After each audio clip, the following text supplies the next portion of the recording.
Please welcome Chris Cox.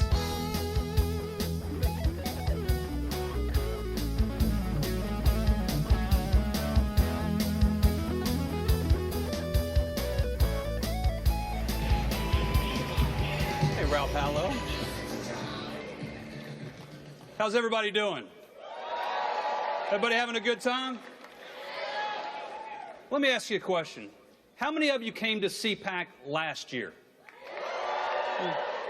That's great. Now, how many of you remember what happened 6 days before CPAC started last year? It was February 16th, and American freedom suffered a devastating loss when Justice Scalia unexpectedly passed away. That day, the stakes of the 2016 elections fundamentally changed. This was no longer a fight for the next 4 years.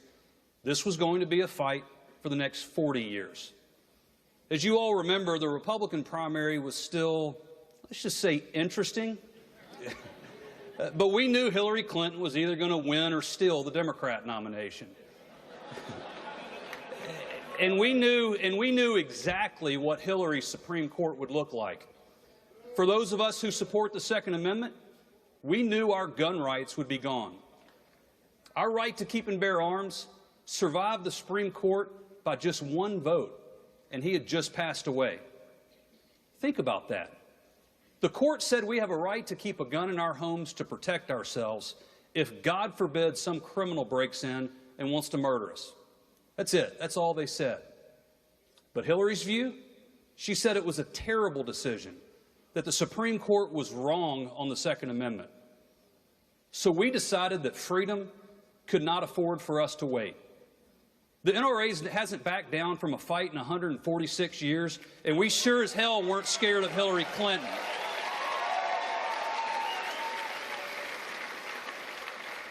So we made the earliest endorsement in our history when we endorsed Donald Trump for president in May. You're happy now, but let me tell you, it was a lonely summer. We were criticized, we were ridiculed by the mainstream media, and you know what? We didn't care, and we didn't flinch. We spent more human resources and more financial resources than ever before. We were going door to door and running TV ads when no other group in America was fighting, because NRA members knew the soul of our country was at stake. It wasn't an easy ride, but there were moments last year when you knew we could win. When Hillary turned her back on law enforcement, you knew Americans across this country weren't with her. When she embraced an open borders philosophy that favored sanctuary cities over the rule of law, you knew in your heart it was wrong. And when she said you were all deplorable, and even worse, irredeemable, you thought maybe this time we the people would fight back. And Donald Trump did just that.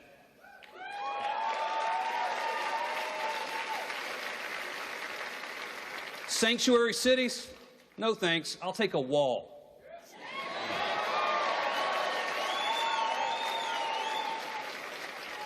Turn our backs on law enforcement? Absolutely not. They deserve our respect and our thanks, just like the brave men and women in the military.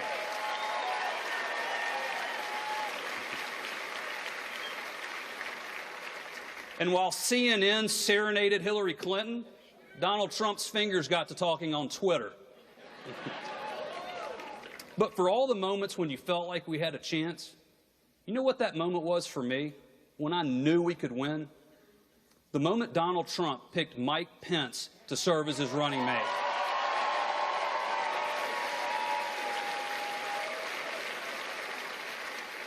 I have the honor tonight of introducing and presenting an award to the Vice President, and I couldn't be more proud to do so.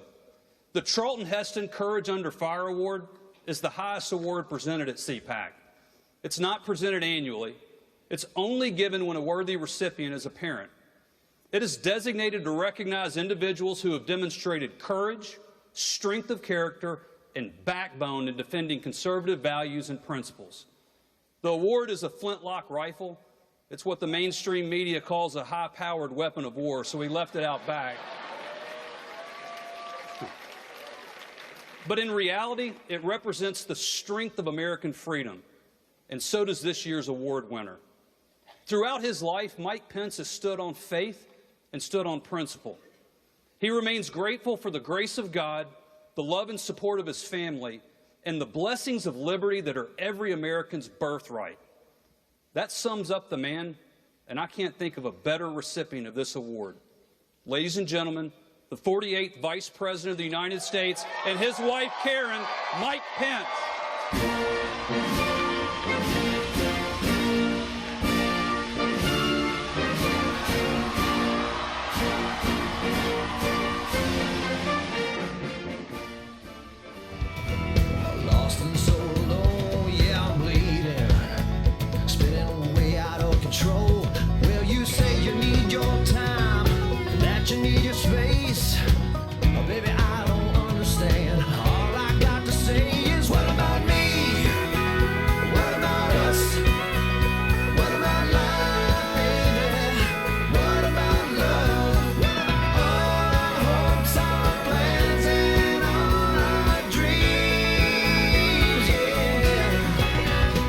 About me.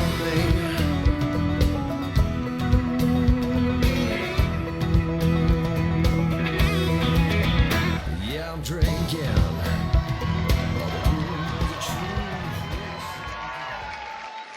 Hello, CPAC.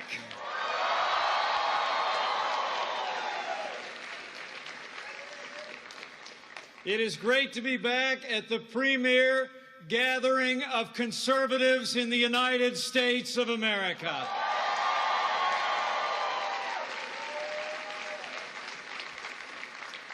You know, this is the 9th time I've had the privilege to address CPAC.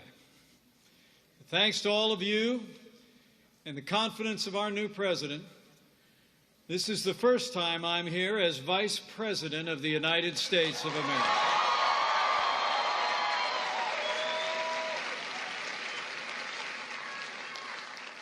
Because of all of you, because of your hard work and your support and your prayers, my family and I have the privilege to serve. And more importantly, because of all of you, my friend Donald Trump is the 45th President of the United States of America.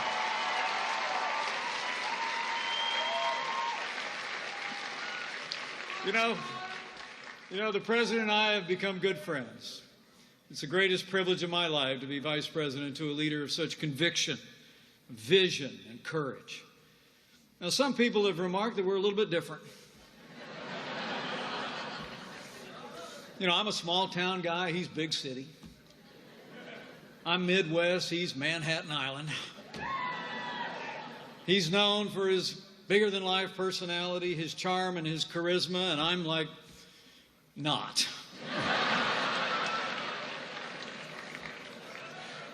You know, as I said at the Republican convention, I guess he was just looking to balance the ticket. But all kidding aside, when President Trump asked me to join him on the ticket, I said yes in a heartbeat. Because you have elected a man for president who never quits. He never backs down. He is a fighter. He is a winner. And I promise you, he will never stop fighting until we make America great again.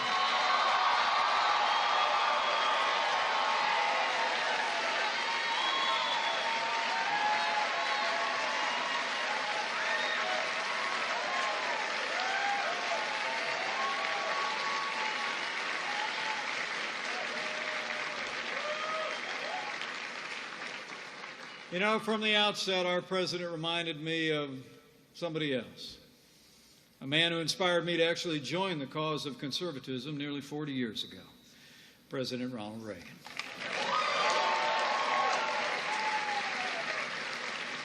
I believe President Trump has given voice to the aspirations and frustrations of the American people like no leader since Reagan. I just knew our new president would reignite our cause and renew it in our own day. And he did just that. President Trump won a historic victory all across the United States of America. Think about it. 30 out of 50 states, including states that no Republican had carried in a generation, President Donald Trump turned the blue wall red.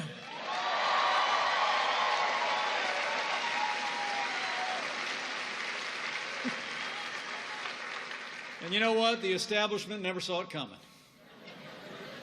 I mean, the media, the elites, the insiders, everybody else who profits off preserving the status quo, they dismissed our president every step of the way. And in dismissing him, they also dismissed millions of the hard-working, forgotten men and women who make this country great. And worse yet, they're still trying to dismiss him. They're still trying to dismiss all of us. What they should have learned on Election Day is this is not a government of the elites, by the media, or for the establishment. What November 8th showed, even if they didn't listen, is that this is still government of the people, by the people, and for the people.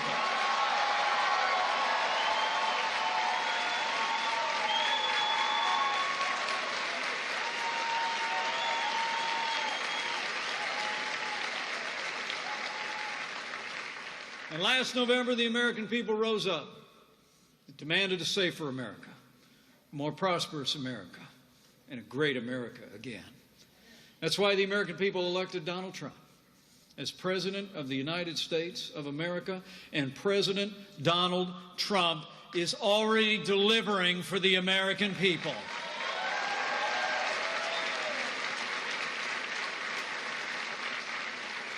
So I'm here today because of all of you and because of this conservative movement. And on behalf of the President, from the bottom of my heart, let me say thank you. Thank you for your hard work and your commitment to our cause. But our fight didn't end on November the 8th. We won the day, but make no mistake about it. The harder work, the most important work now lies ahead. The fight goes on. Let me make you a promise. President Trump will fight for you every single day.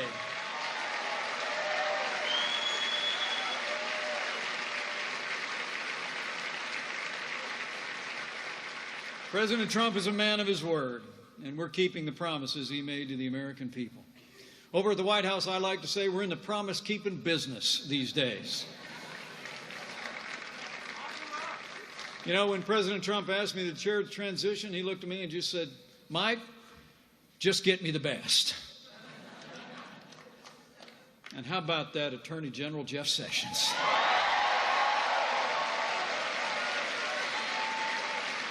How about Jim Mad Dog Mattis over at Defense?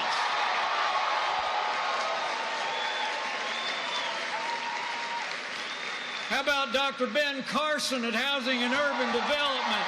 Just to name a few. I could go on and name every single one of them, and I'm proud to stand with each one of you folks. This is the A-Team. I say with great confidence, knowing the men and women that he's assembled around this, President Trump has assembled the strongest conservative cabinet in my lifetime, bar none.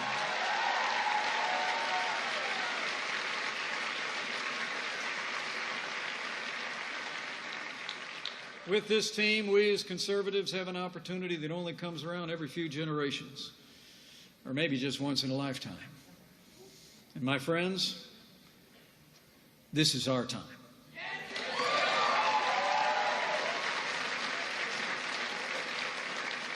This is the chance we've worked so hard for so long to see.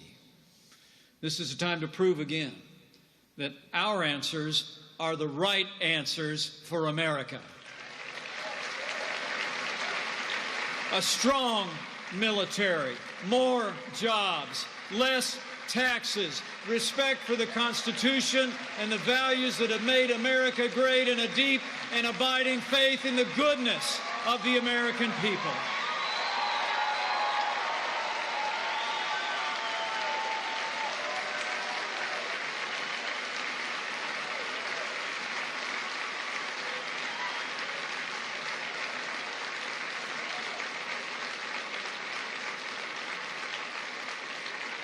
You know, history will attest, every time America produces a leader who builds on this firm foundation, our nation reaches heights that once seemed unreachable.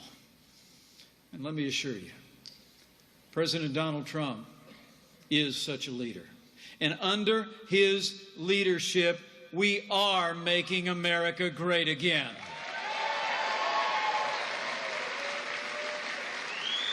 He's putting America first and putting Americans back to work already. He's rebuilding the military and putting our enemies on notice. He's supporting law enforcement and ending illegal immigration once and for all. He's rolling back big government and slashing through red tape.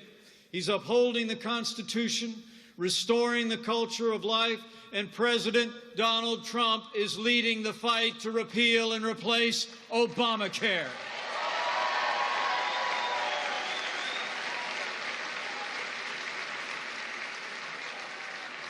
And let me assure you, America's Obamacare nightmare is about to end.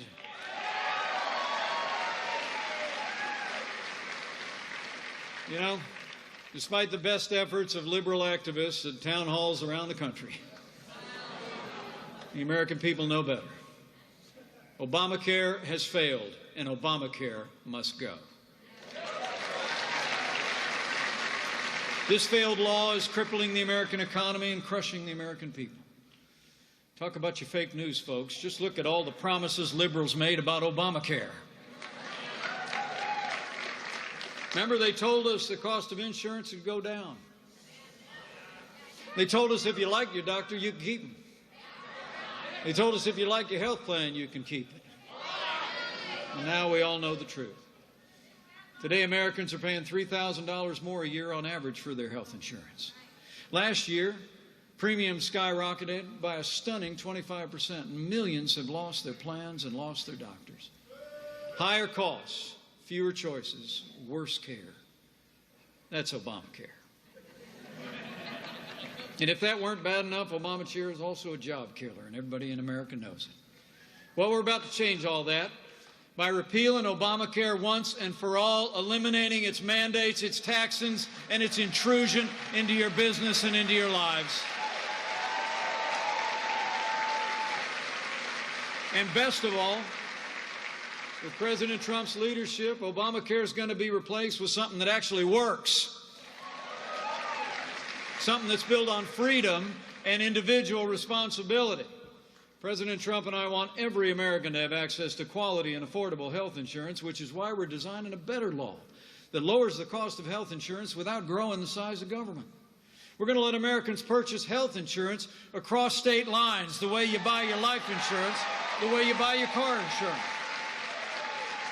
We're going to make sure that Americans with pre-existing conditions have access to health insurance and the security they need, and we're going to give states the freedom and flexibility to take care of the least fortunate in the best way that'll work in their state and in their community. You know, despite all the fear-mongering from the left, make no mistake about it, we'll have an orderly transition to a better health care system that finally puts the American people first. And after we repeal and replace Obamacare, we're going to do a whole lot more. We're going to start off by rebuilding the American military. We'll restore the arsenal of democracy. We'll provide our soldiers, sailors, airmen, Marines, and Coast Guard with the resources and training they need to accomplish their mission and come home safe, and we will hunt down and destroy ISIS at its source so it can no longer threaten our nation or our families.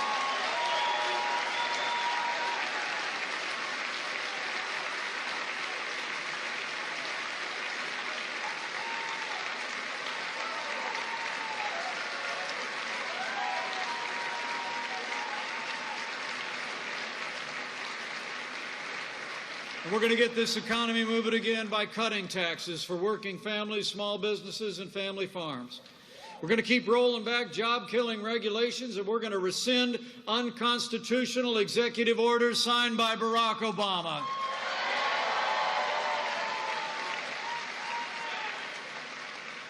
And under President Trump's leadership, we're going to continue to rein in wasteful government spending and restore fiscal responsibility to Washington, D.C. We'll enact real education reform that gives families more choices. It recognizes that education is a state and local function, and under President Donald Trump, no state will ever be forced to adopt the Common Core.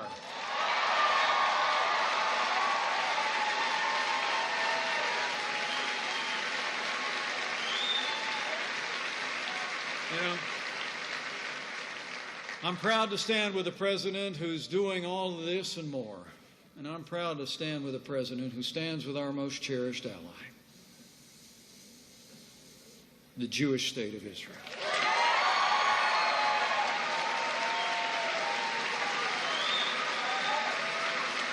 Israel's fight is our fight. Her cause is our cause. Her values are our values.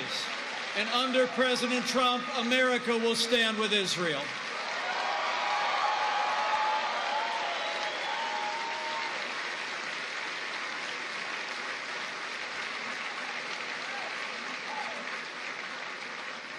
And maybe most of all,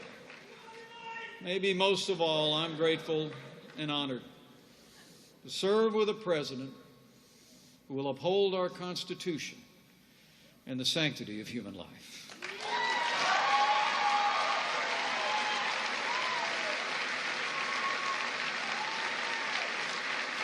Because of President Donald Trump, life is winning in America again. Last month, he reinstated the Mexico City policy preventing foreign aid from funding organizations that promote or perform abortions, and we will make the Hyde Amendment permanent American law.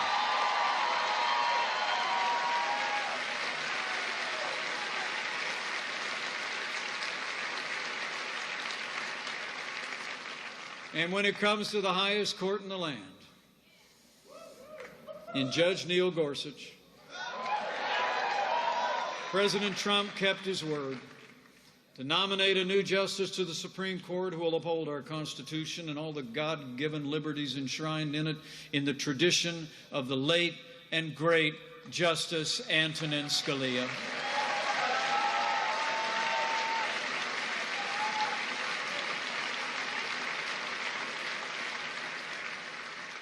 Men and women of the conservative movement, this is our time. And I promise you, the President and I will work our hearts out to make America safe again, to make America prosperous again. But the success of our movement, and more importantly, the success of our country, depends as much on all of you as it does on us.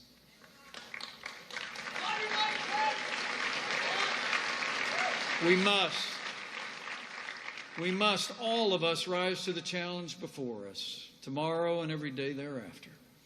The other side is not sitting idle, and their allies in the media are more than willing to amplify their defense of the failed status quo every single day.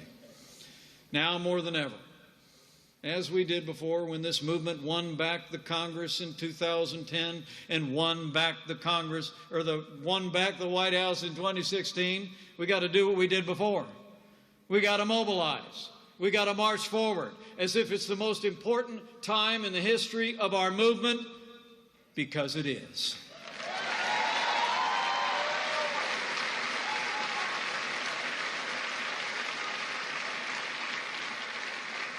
Men and women of this movement, there is no time like the present. So make your voices heard in town halls, with your family and your friends, on the internet and in social media, and in all those places where common sense, conservative messages are most desperately needed. Because this is our time.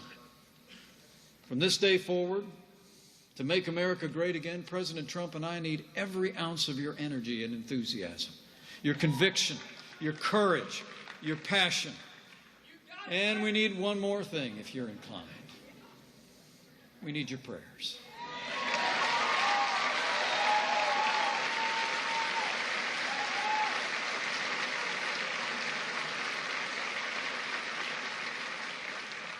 You know, last month I took my oath of office,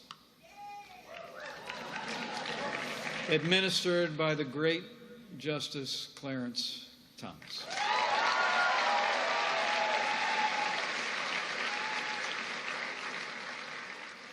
You know, for this grandson of an Irish immigrant, it's hard to describe the privilege that I and my family felt that day.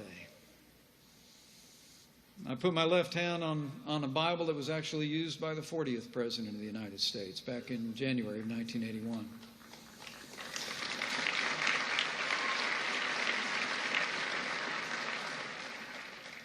But what was uncanny about that moment is I opened that Bible to the verse that he had it open to on that day. And it happened to be the very same verse that I most often quoted as I campaigned across this country on behalf of our new president. In days ahead, as we work and as we labor, as we advance this cause to restore our country, we, I think, would do well to remember those ancient words.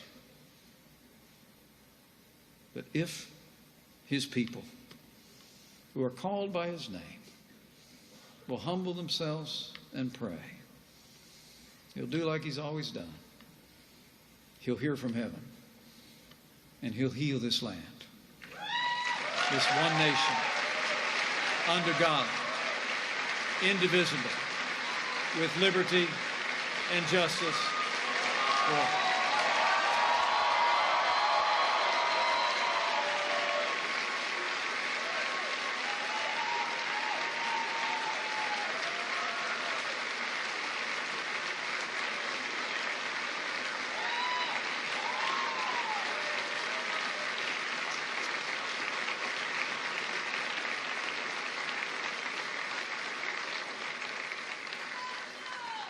So reflecting on those timeless truths and the work that we have to do, my fellow Americans, it's time. But I'm confident. I'm confident with your help and with God's help. And with President Donald Trump in the White House, I know the best days for America are yet to come. Let's get to work. Thank you. God bless you.